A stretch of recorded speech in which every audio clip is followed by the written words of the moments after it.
Aloha, beautiful beings. Greetings from Tulum, Mexico. I'm here at one of the beach clubs that I work called Ahau on the beach. I just taught a beautiful yoga class and now I'm at the Temazcal area. This is like where you do the Temazcal.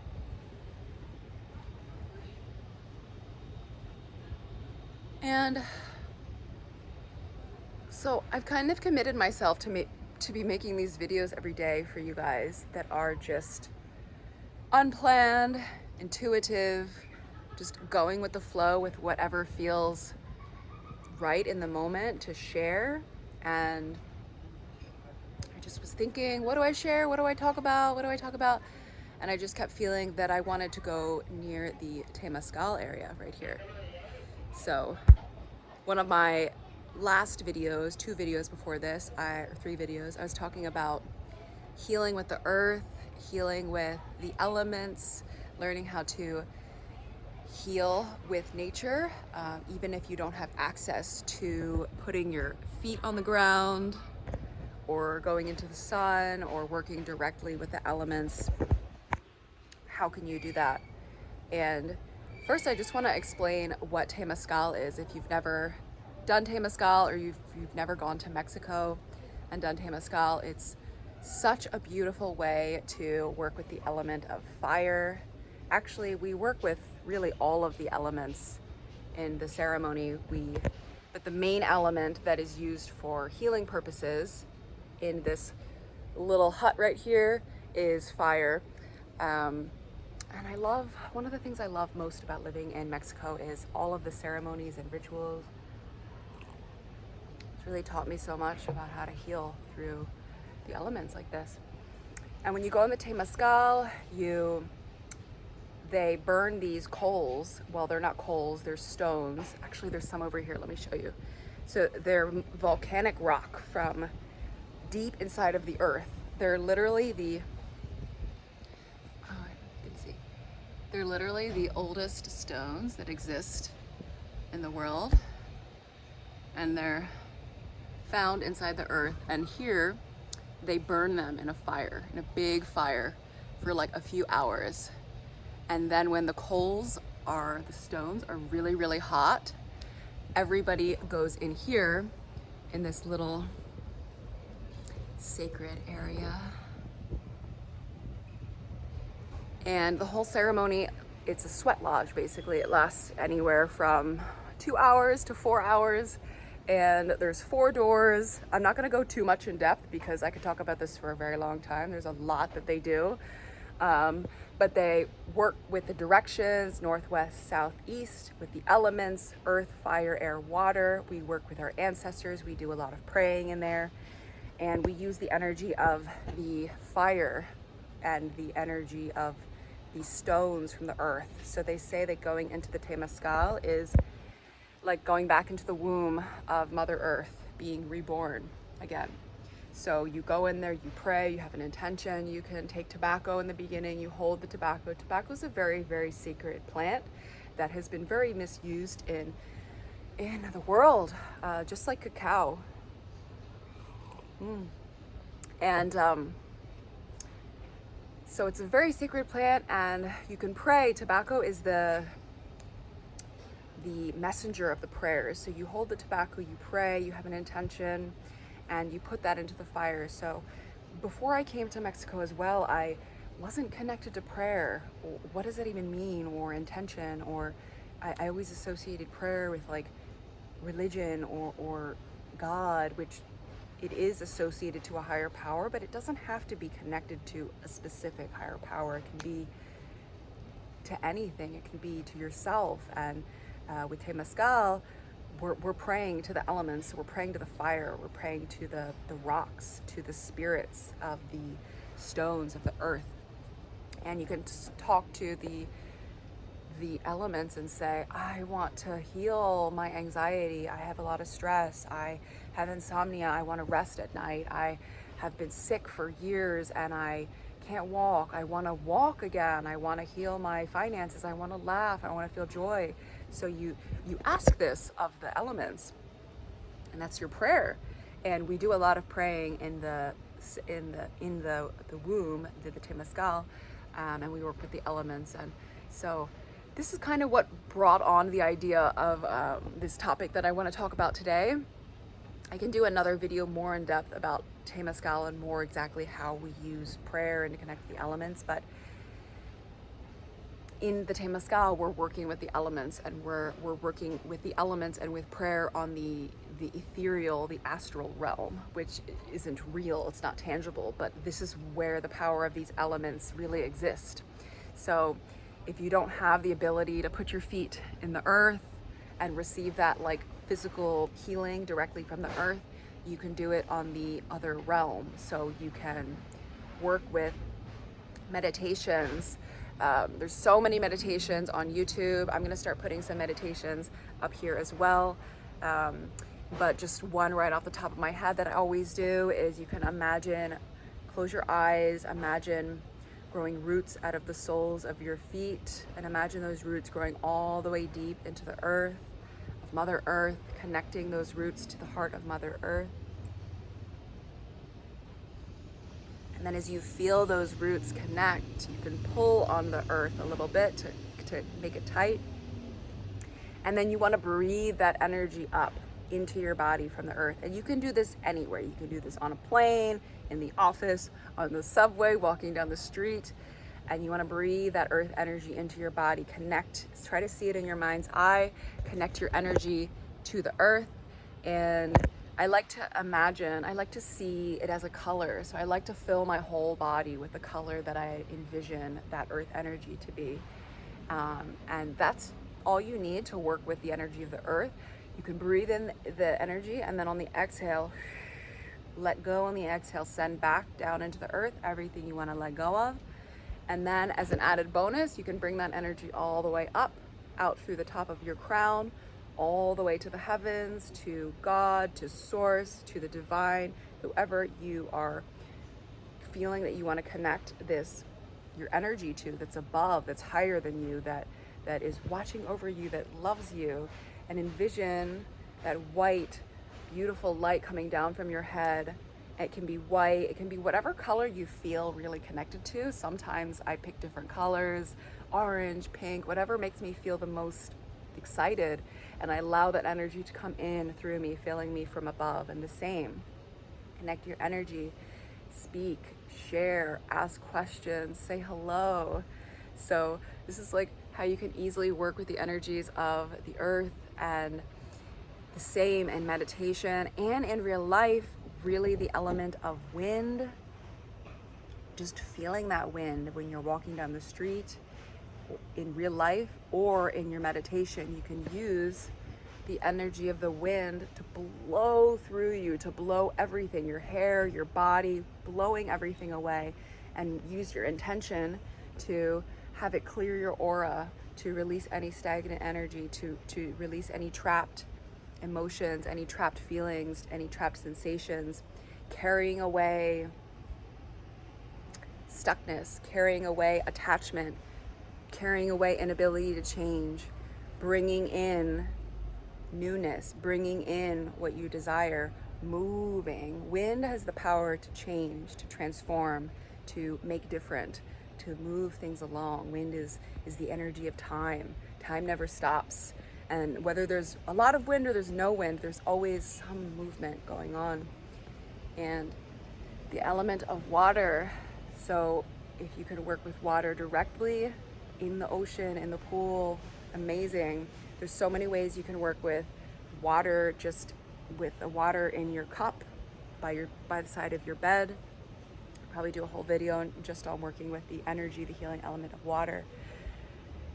You can fill a cup up of water and put it next to your bed and ask the water to, like if you're having nightmares, for example, or you're not sleeping well, ask the water to absorb any negative energies while you sleep.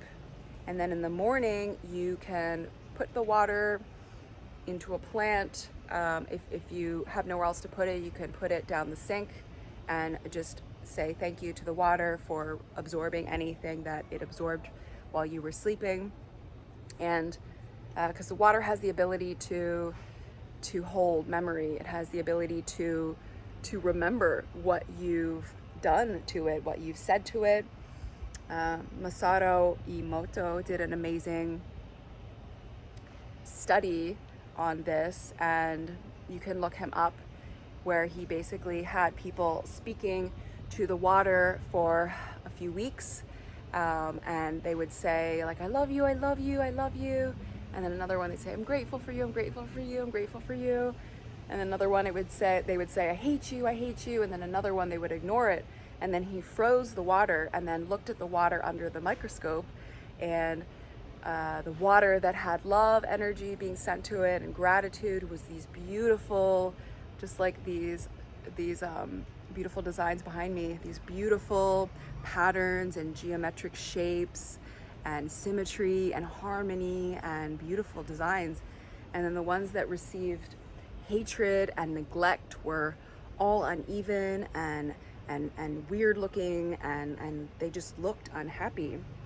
So water has the ability to remember things, and water remembers your whole life. Water remembers when you were a baby in your mother's womb. It remembers all of your past lives, and we are 80% water, so we can really, really benefit by working with our internal waters. And you can pray into your water. You can hold your water, just like you can pray into the water before you go to sleep. You can pray into the water that you drink. And in the next few weeks, I'm gonna do like an hour-long presentation all about the intelligence of water. So stay tuned. I'll be sharing that on this channel. I'm really looking forward to sharing that. But water is just so incredibly powerful and amazing, and there's so much we don't know about water. So you can pray into your water. You can pray into the water that you drink to transform the energy of the water. So unfortunately, unless we're lucky enough to get water out of like a fresh stream that's, you know, in nature, that's healthy to drink out of, most of the water that we receive has gone through a lot to get to us, and it's been bottled and packaged and treated and bleached and electrified and put through all of these treatments to get to us, and sitting on a shelf and in a truck in the hot sun for weeks, months, years, surrounded by plastic. All this stuff that the water has gone through before it gets to you and before it goes into your body. And water has an electrical magnetic current. Water is a living being. Water is alive. So water in nature is moving all the time in lakes and rivers and streams and the ocean, and it's always moving and going through spirals, and this creates electricity in the water. This is what makes water living and alive. And when we drink that water, it makes us alive. It gives us that energy, that electricity, that energy. But when we drink the water that's bottled, it loses that life force. It starts to die a little bit, and it picks up all the energies of what it went through to get to you. So the water needs love before you drink it, because it's been through a lot and it's kind of suffered a lot. So holding the water, praying to the water. You can put crystals in your water as well. There's a lot of amazing things you can do with that. Praying to the water before you drink the water. And then also the same with meditation. Water is one of my favorite things to work with in meditation, with your eyes closed. I always love to envision, really right after I ground my energy, connect to the divine. You can use the wind to clean your aura. And then I like to imagine a beautiful, safe, magical place where I feel open to possibilities. You can have it be however you want. And then I always find a big body of water, sacred, clean, crystal, sparkling body of water. And you can go into the water, you can lay in the water and allow the water to purify your entire being, allow the water to clean, to hydrate, to release, detoxify everything that is in your being, and allow yourself to submerge yourself into the water. While you're in the water is a really good opportunity to cut cords with people, to let go of any attachments, negative attachments to people, situations, things like that. So if you know how to do cord cutting, I love doing that in the water. Otherwise, again, your intention is the most important and powerful thing here. So as long as you have the intention to have that happen, it will happen. And you just have to request it. You just have to say, I have the intention to process this relationship, to process this situation. Please help me, water. Please help me to clear. Please help me to release. Please send me solutions, send me answers, send me help.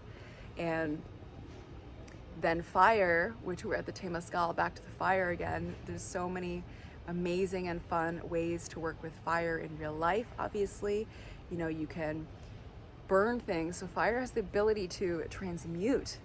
It changes something completely. It destroys it and then turns it into something else, and it changes it completely. It's really strong energy. It's hot, it's burning, it's sharp, it's pungent, it's strict, it's fast, it's bold.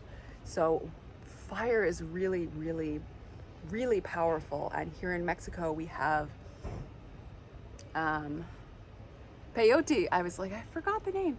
Peyote ceremonies, which is the cactus. So peyote ceremonies, we use the fire. They pray into the fire, and they use the fire. They give offerings to the fire in the ceremonies, which is so beautiful as well. When you go to peyote ceremony, people bring all these things for the fire, like honey and chocolate and cookies and amaranth. Like the fire likes certain things, and people give this as an offering to the fire, to pray to the fire as well. So asking the fire, please, can you do this? Can you do that? In a beautiful way to give back for your request for help is to give an offering.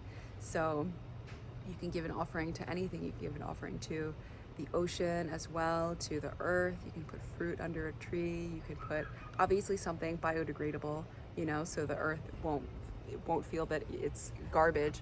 But other ways you can work with the fire as well in real life is, you know, candles, obviously, praying to a fire if you have the ability to be around one, or using it again in meditation. So just like you would imagine the fire burning paper or garbage or something, you can envision yourself in meditation. I love to use fire to clear a space, to clear a room, to clear your energy, to clear, also to cut cords as well. So you can close your eyes, especially maybe like if I ever wake up from a nightmare or I feel that the energy in my home is not clean or pure, close my eyes and you envision fire burning everything away. Only the things away that are not clean. So you can put the fire all over your body, and you can change the color, whether you want it to be red or pink or rainbow. Imagine that fire white or violet. You can imagine that fire all over you, burning away, all in the corners, clearing everything away, burning it away.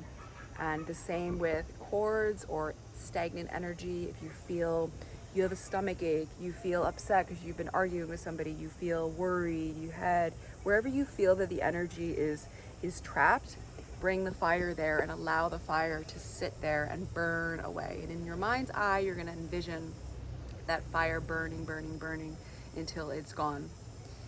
And yeah, so those are the ways, some of my favorite ways just off the top of my head to work with the elements.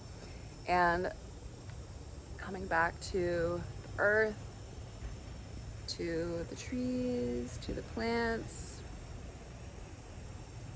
And I said this in my last video, you can touch the trees, you could hold on to the trees, you can ask them to help you to release, to transmute your energy as well. Trees are the bridge, they're the gateway from heaven and earth. So the roots go all the way deep to Mother Earth, and then the tree goes all the way up to the sky and will transmute everything that you have to let go of in that way. And again, if you don't have anything to leave as gratitude, you can always just say thank you. You can say I love you. I appreciate you. Thank you so much. And that's it. I think that's all I have for you guys today. I hope that was helpful and magical and fun, and hopefully it inspired you a little bit to learn how to connect to the elements of earth. And even if you're not near nature and you feel very disconnected, you can easily connect through your mind's eye, through meditation, because our mind can go many different places, and our body's always in one place, but the mind can go many different places. And the healing that we really need is the energetic healing, the energetic purification. So I hope you all enjoyed this and have an amazing day. If anybody is interested in working with me, you can check out my offerings on the link in the description below. And right now I'm offering a few exciting things. I'm offering a monthly manifestation, meditation, EFT, tapping mentorship. So we would have 2 sessions. The first one is an EFT therapy session where we work through what your blocks are, what's kind of holding you back, what you're going through in this moment. And then I create a customized hypnosis meditation that you're going to receive a copy of. We'll have a live session together, and then you're going to do this meditation by yourself every day for the next 30 days. And you will have access to me to share with me anything that comes up, because things are going to come up as you're doing the meditation. And then I have a feminine embodiment offering as well, which is a longer mentorship. It's a 3-month offering. So that is like a culmination of pretty much everything that I offer. So manifestation, EFT tapping, somatic release healing, trauma-informed yoga, Ayurvedic nutrition, and what was the last thing? And then, yeah, so somatic exercises, so healing trauma in the body and really working through any emotional blocks that you have going on and that you need help with, connecting to the breath and learning how to heal the emotions through the body. So let me know if you guys have any questions, and feel free to leave any comments below. I always love reading your beautiful comments. It's so amazing to meet new people on this page, and I love you all so much. Have a beautiful day.